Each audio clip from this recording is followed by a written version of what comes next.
Hello everyone, welcome back to my channel Chem Talks by Pooja Malik. In today's video, we are going to discuss the topic of experimental determination of magnetic susceptibility. So magnetic susceptibility क्या होता है, उसको हम experimentally किस किस तरह से determine कर सकते हैं, okay? And उसके क्या क्या advantages या disadvantages हैं, वो हम इस वीडियो में कवर करेंगे. So kindly watch the video and subscribe to my channel. And अगर आपको वीडियो अच्छा लगे, यूजफुल लगे, please give it a like. Now let's start. So सबसे पहले देखते हैं कि मैग्नेटिक ससेप्टिबिलिटी जिसके हम एक्सपेरिमेंटल मेथड स्टडी करने वाले हैं एक्चुअली में वो होता क्या है. So magnetic susceptibility is basically the measure of magnetization of a substance in the presence of a applied magnetic field. इसका क्या मतलब है कि अगर हम एक मैग्नेटिक फील्ड अप्लाई करते हैं तो उसमें कोई सब्सटेंस या कोई मटेरियल कितना मैग्नेटाइज होता है और कैसे मैग्नेटाइज होता है, उसी के मेजर को हम क्या बोलते हैं, मैग्नेटिक ससेप्टिबिलिटी. इसको हम डिनोट कैसे करते हैं, जो इसको डिनोट करते हैं उसके लिए हम सिंबल यूज करते हैं काई. एंड अगर हम इसको मैथमेटिकली इसका फॉर्मूला देखें कि मैग्नेटिक ससेप्टिबिलिटी का फॉर्मूला क्या होगा, so it is the ratio of M is to H. अब ये एम और एच क्या है, तो जो हमने टर्म यहाँ पे एम यूज करी है, basically this is the magnetization, यानी कि magnetic movement per unit volume in a magnetic field. ठीक है, जो एच टर्म है वो क्या डिनोट करती है, जो एच टर्म है वो ये बताती है कि जो मैग्नेटिक फील्ड हमने अप्लाई की उसकी इंटेंसिटी कितनी है, उसको हम एच से डिनोट करते हैं. एंड इन्हीं दोनों के रेशियो से हमें क्या मिलता है, मैग्नेटिक ससेप्टिबिलिटी, दैट इज काई. अब मैग्नेटिक ससेप्टिबिलिटी की वैल्यू क्या आ रही है एक्सपेरिमेंट में, उसके बेसिस पे हम सारे मैग्नेटिक सब्सटेंसेस को तीन तरह से क्लासिफाई कर सकते हैं, डायमैग्नेटिक, पैरामैग्नेटिक एंड फेरोमैग्नेटिक. देखते हैं कैसे. सो अगर जो मैग्नेटिक ससेप्टिबिलिटी है उसकी वैल्यू आ रही है लेस देन 0 यानी कि नेगेटिव, तो हम बोलेंगे कि जो हमने सब्सटेंस लिया है that is of diamagnetic nature. अगर उसी की वैल्यू आ रही है बिटवीन 1 एंड 0 जो मैग्नेटिक ससेप्टिबिलिटी है, तो हम बोलेंगे कि जो हमने सब्सटेंस पे एक्सपेरिमेंट किया that was paramagnetic in nature. अगर इसकी वैल्यू मैग्नेटिक ससेप्टिबिलिटी की value is very very greater than 1, larger than 1, तो हम उसको बोलेंगे कि वो सब्सटेंस क्या है, फेरोमैग्नेटिक इन नेचर. इस तरह से हम सब्सटेंस का नेचर बता सकते हैं on the basis of value of magnetic susceptibility. अब हम देखते हैं कि इसको हम एक्सपेरिमेंटली कैसे डिटरमाइन कर सकते हैं. सो बेसिकली मैग्नेटिक ससेप्टिबिलिटी को एक्सपेरिमेंट के थ्रू यानी कि प्रैक्टिकल करके जब हम निकालते हैं तो उसके दो मेथड्स होते हैं, Gauss method and Faraday method. तो चलो सबसे पहले डिस्कस करते हैं Gauss method. So magnetic susceptibility को स्टडी करने के लिए जो फर्स्ट मेथड हम डिस्कस कर रहे हैं that is Gauss method.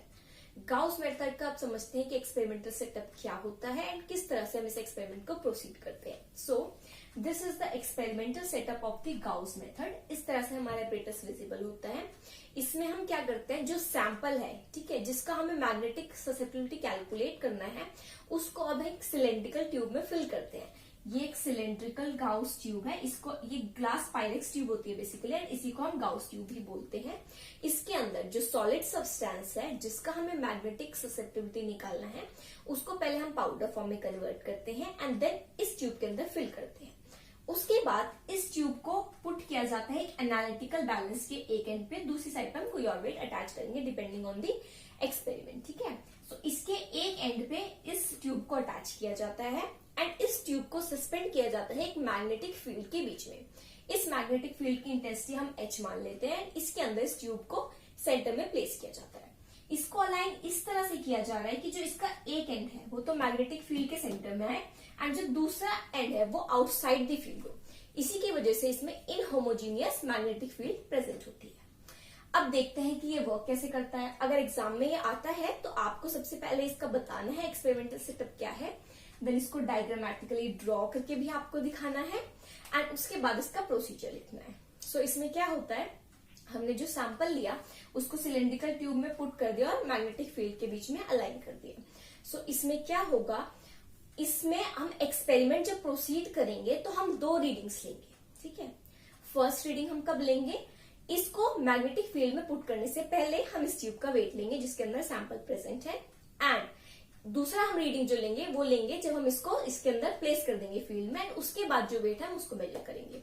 Basically जो ये सैंपल का मास में चेंज आता है बिना मैग्नेटिक फील्ड के एंड आफ्टर मैग्नेटिक फील्ड, जो ये चेंज आता है उसी को हम मेजर करते हैं थ्रू गाउस मेथड एंड उसी को हम डायरेक्टली रिलेट करते हैं थ्रू मैग्नेटिक ससेप्टिबिलिटी। सबसे पहले मैंने क्या बोला कि एक रीडिंग कौन सी लेंगे विदाउट मैग्नेटिक फील्ड एंड दूसरी रीडिंग कौन सी लेंगे आफ्टर अप्लाइंग मैग्नेटिक फील्ड। अब जो इन दोनों रीडिंग्स में मास में डिफरेंस आता है उसी के बेसिस पे हम बता सकते हैं कि जो हमारा सब्सटेंस है वो डायमैग्नेटिक है या पैरामैग्नेटिक है। देखो, अगर रीडिंग लेने के बाद जैसे हमने फील्ड अप्लाई कर दी, उसके बाद अगर मास इंक्रीज हो रहा है सैंपल का, ठीक है, दैट मीन्स कि वो पैरामैग्नेटिक सब्सटेंस है। उसका रीजन क्या है? देखो, जो पैरामैग्नेटिक सब्सटेंस होगा, अगर वो मैटर पैरामैग्नेटिक नेचर का है, दैट मीन्स उसके अंदर अनपेयर्ड इलेक्ट्रॉन जरूर प्रेजेंट होंगे। एंड अगर अनपेयर्ड इलेक्ट्रॉन प्रेजेंट है तो वो क्या करते हैं, इस मैग्नेटिक फील्ड के साथ स्ट्रांगली इंटरैक्ट करते हैं एंड कपलिंग होती है एंड उसी की वजह से इसमें पैरामैग्नेटिज्म नेचर की वजह से ससेप्टिबिलिटी का नेचर शो होता है एंड वेट इंक्रीज होता है। ठीक है जी। अगर ये सब्सटेंस डायमैग्नेटिक नेचर का होगा तो क्या होगा, उस केस में जो मैग्नेटिक फील्ड के अंदर रीडिंग आएगी उसकी वैल्यू क्या होगी, डिक्रीज होगी as compared to without magnetic field. So wait एक इसमें बेसिक मेजर है जिसको करने के बाद हम बता सकते हैं कि ससेप्टिबिलिटी का वैल्यू क्या आ रही है एंड उसके बेसिस पे वो डायमैग्नेटिक है या पैरामैग्नेटिक है। ओके, अब हम देखते हैं कि इसको हम कैलकुलेट कैसे कर सकते हैं, लाइक मैथमेटिकल एक्सप्रेशंस के थ्रू समझते हैं कि हम किस तरह से ससेप्टिबिलिटी को निकालते हैं। अब हम देखेंगे गाउस मेथड के लिए जो वेरियस मैथमेटिकल एक्सप्रेशंस दिए गए एंड जिनको यूज करके ससेप्टिबिलिटी को कैलकुलेट किया गया। ठीक है, सो ये वो अलग अलग फॉर्मूलाज हैं एंड ये उनकी टर्म्स किस बारे में है, क्या क्या टर्म्स है वो लिखा हुआ है। बच्चों देखो, अगर आपको वीडियो में क्लियर हो जाता है टॉपिक, उसके बाद मैंने पीडीएफ भी अटैच किया है इन द डिस्क्रिप्शन, आप उससे नोट्स भी ले सकते हैं एंड इस पूरे टॉपिक पे मैंने वहां पे सिस्टमैटिक नोट्स प्रोवाइड किए जहां से आप एज इट इज उसको लर्न भी कर सकते हैं। ओके, सो प्लीज उसको रेफर कीजिएगा। नाउ इसमें जो फर्स्ट एक्सप्रेशन है that is F is equal to half K H square. So ये एक्सप्रेशन क्या बताता है, यहाँ पे जो F टर्म है that denotes the force applied on the, जो ट्यूब हमने लिया उसके ऊपर क्या फोर्स लग रही है ऑन द गाउस ट्यूब। ठीक है, जो ए है that is cross sectional area of the tube, के कापा क्या है यहाँ पे, इसको कापा बोलते हैं and it is the volume susceptibility. ठीक है जी। जो एच टर्म है that is intensity of the magnetic field which we are applied across the Gauss tube. Now यहाँ पे हमने सिर्फ कापा फैक्टर कंसिडर किया, वॉल्यूम ससेप्टिबिलिटी कंसिडर की, बट जो ये एक्सप्रेशन आ रहा है this expression is when we are taking the sample in vacuum. But जो हम एक्सपेरिमेंटल परफॉर्म करते हैं वो तो अपने नॉर्मल लैब्स में करते हैं, दैट मीन्स वहां पे एयर वाला फैक्टर भी प्रेजेंट होता है। तो उस एयर वाले फैक्टर को एक्सक्लूड करने के लिए एंड ताकि हमारे करेक्ट आंसर्स आए उसके लिए हम उसको निकाल देते हैं and that is why we have used minus K dash. So जो के डैश है this is basically the volume susceptibility because of air. ठीक है, नेक्स्ट एक्सपेरिमेंट देखते हैं, सॉरी नेक्स्ट एक्सप्रेशन देखते हैं। यहाँ पे एफ क्या है, हाफ ए एच स्क्वायर, ये चीज सेम रही एंड के minus K dash and plus delta. सो एक डेल्टा फैक्टर क्या है, बेसिकली हमने इसको एक गाउस सिलेंड्रिकल ट्यूब में ले तो लिया बट हमने उस फैक्टर को तो कंसिडर नहीं किया कि हो सकता है वो भी कुछ फोर्स अप्लाई कर रहा हो उस सैंपल पे, तो उसको हम यहाँ पे डिड्यूस करते हैं using delta term. Clear? Now अब जब हमने इन सब फैक्टर्स को कंसीडर किया, फिर हमने देखा कि चलो हम लेंथ फिक्स कर देते हैं, क्रॉस सेक्शनल एरिया फिक्स कर देते हैं ट्यूब का, क्योंकि हमें पता ही है क्या होगा, मैग्नेटिक फील्ड वो हमने अपनी मर्जी से अप्लाई किया, हम उसको भी फिक्स कर सकते हैं कि एच की वैल्यू क्या होगी।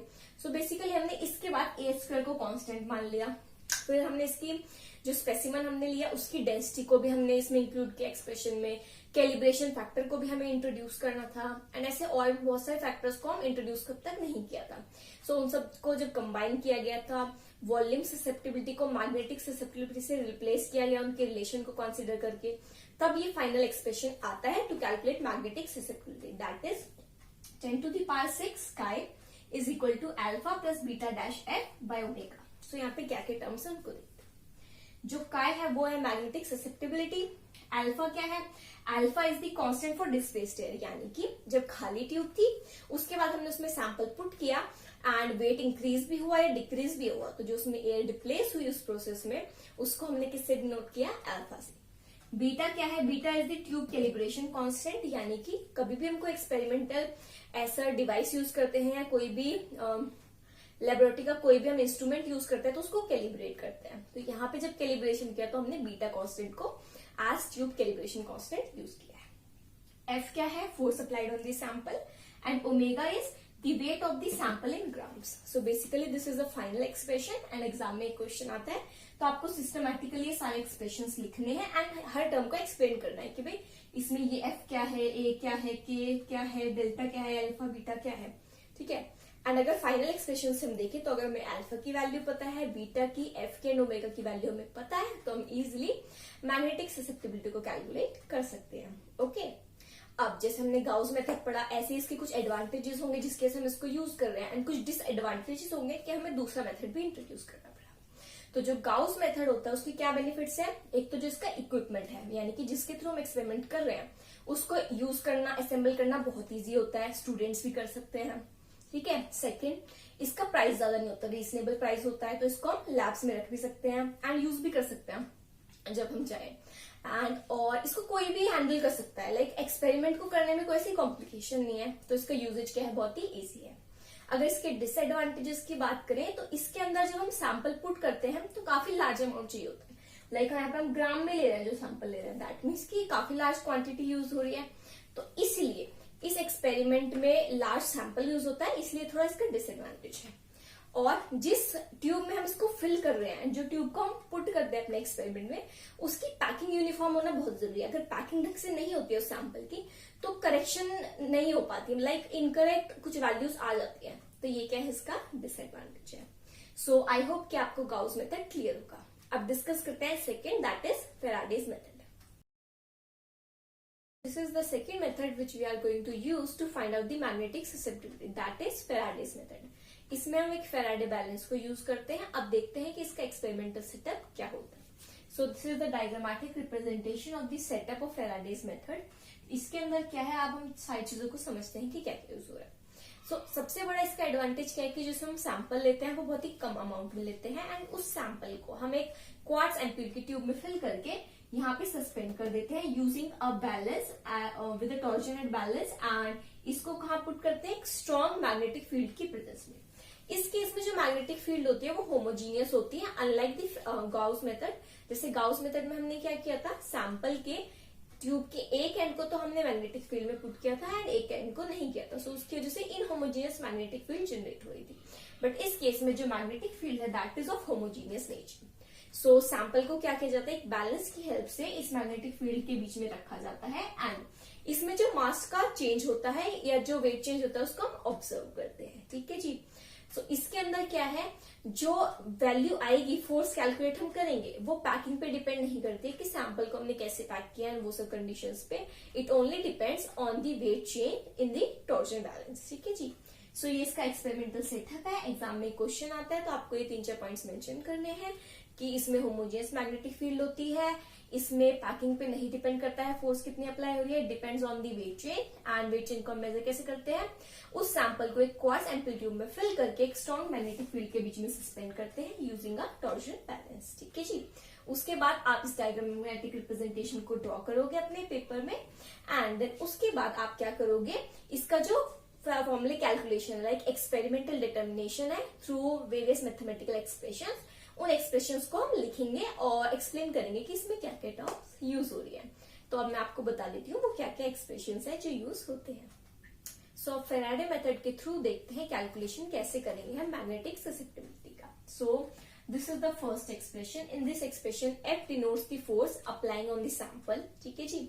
M is the mass of the sample, chi is the susceptibility of the sample, H is the intensity of the applied magnetic field, and dH by dx, this factor is the field gradient in the x direction. So जब इस expression को rearrange करते हैं तो हमें ये expression मिलता है, that is H dH by dx is equal to F M into chi. This is the first expression. And जैसे हम कभी भी कोई एक्सपेरिमेंट परफॉर्म करते हैं तो हम कैलिब्रेशन जरूर करते हैं, इसी तरह से यहाँ पे भी हम इसको कैलिब्रेशन के लिए पहले एक नोन सैंपल लेंगे जिसकी हमें सारी इन्फॉर्मेशन पता हो, उसके हमें फोर्स अप्लाइड की वैल्यू हम कैलकुलेट कर सकते हैं because we know its mass, the magnetic field intensity, ठीक है जी, इट्स ससेप्टिबिलिटी, ये सब हमें नोन है वैल्यूज। तो हम एक ऐसे सैंपल को लेके कैलिब्रेशन के लिए यूज करेंगे।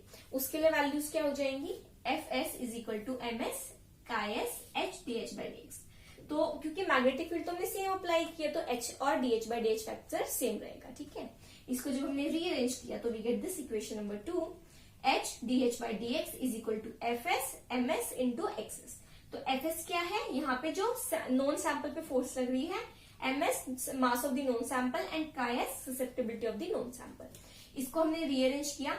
अब जब हमने देखा कि फर्स्ट और सेकंड इक्वेशन में जो लेफ्ट साइड है वो दोनों में क्या है, सेम है, तो हम इन दोनों को इक्वेट कर सकते हैं ऐसे, दीज आर द सेम, क्योंकि मैग्नेटिक फील्ड सेम थी। सो इनको जब हम इक्वेट करेंगे तो हमें ये एक्सप्रेशन मिलेगा Fm Chi is equal to Fs Ms Chi x।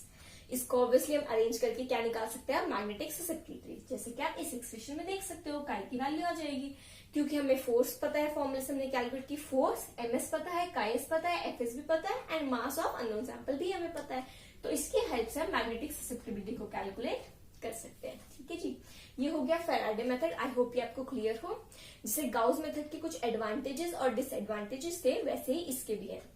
इसमें क्या है, हम सैंपल में बहुत कम अमाउंट यूज करते हैं, तो उसी की वजह से हमारा सैंपल वेस्ट नहीं होता, बहुत ही कम अमाउंट में ही रिजल्ट आ जाता है। दूसरा, अगर हम देखें इसके अंदर हमें डायरेक्टली ससेप्टिबिलिटी, देखो डायरेक्टली काई मिल गया ना, उसमें क्या था, हम पहले वॉल्यूम ससेप्टिबिलिटी निकाल रहे थे, फिर उससे मैग्नेटिक ससेप्टिबिलिटी निकाल रहे थे, यहाँ पे हमें डायरेक्टली मिल रहा है, तो ये इसका एडवांटेज है। अगर डिसएडवांटेजेस की बात करें तो देखो, इसको जो इसका जो इक्विपमेंट होता है उसको यूज करना इतना इजी नहीं होता, जैसे गाउस मेथड था, तो इसका equipment is not easy to use, and क्योंकि हम इसमें सैंपल का अमाउंट कम ले रहे हैं तो उससे एक डिसएडवांटेज भी हो सकता है, क्योंकि कम सैंपल है तो सरफेस एरिया डिक्रीज हो गया, तो इसीलिए जो एरर है उसके चांसेस इंक्रीज हो जाते हैं।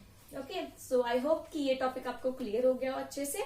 एंड अगर आपको कोई भी डाउट है तो प्लीज कमेंट सेक्शन में मेंशन कीजिए, एंड इसको कैसे आपको एग्जाम में रिप्रेजेंट करना है एंड इसकी थ्योरी क्या है वो पढ़नी है, तो प्लीज आप PDF डाउनलोड कर सकते हैं, उसका लिंक आपको डिस्क्रिप्शन में मिल जाएगा। Thank you.